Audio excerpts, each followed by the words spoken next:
One goes here, and one goes out here for the wrecker. 3 bolts, 14 mil. We have a 17 mil right on top of here. 17 mil for the wrecker on the driver's side, and it's pretty long. So that's the 17 mil. It goes on here. 14, 14, 14. Alright, you have 2 17 mil bolts on the top of the bell housing. They're very, very hard to get to. You gotta run a long extension all the way down here. It's about almost a 3-foot extension of sockets, 1/2 inch and 3/4. But I broke the bolt, so now it's coming out. So these are the last bolts that's on the bell housing. And then we're gonna unbolt the cross member, and the full dual case should come down.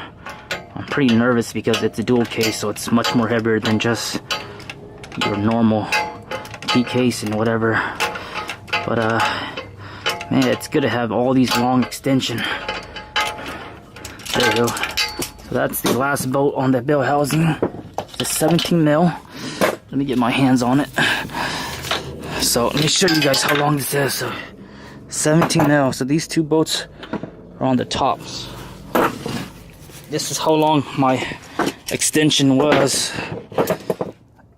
That's my extension right there.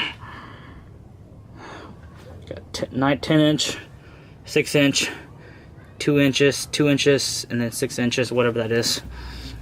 So the bell housing is completely unbolted.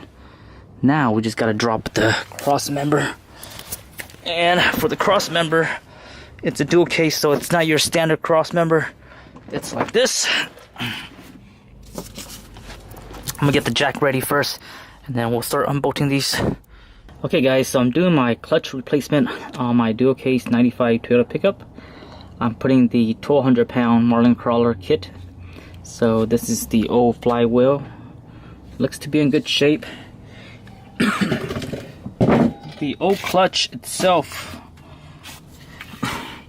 not sure if you guys can see it, but this old clutch look like it's still good, but it's not the best no more.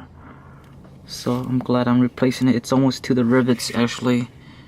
Yeah, it's actually almost done, to be honest. Like I said, man, my truck doesn't really have that much power going uphill, and I believe it's the clutch that's causing it. So we're gonna put in the new clutch soon. I'm gonna go ahead and take off this flywheel. We're gonna replace the front main. The rear seal is not leaking, but we're gonna put a new rear seal, a new pilot bearing. This pilot bearing is actually bad. When I spin it, I can feel the bearings. The bearings are really they're bad. They're not smooth no more. So this bearing is definitely bad. So we're gonna replace the bearing, the rear main seal, the clutch, put new flywheel bolts, and then we're gonna slap everything back on. So far it's been really easy. I've just been really taking my time because this is my first time doing it, so I'm being very slow with it, and I'm also cleaning a lot of the parts just because I like to have my stuff nice and clean.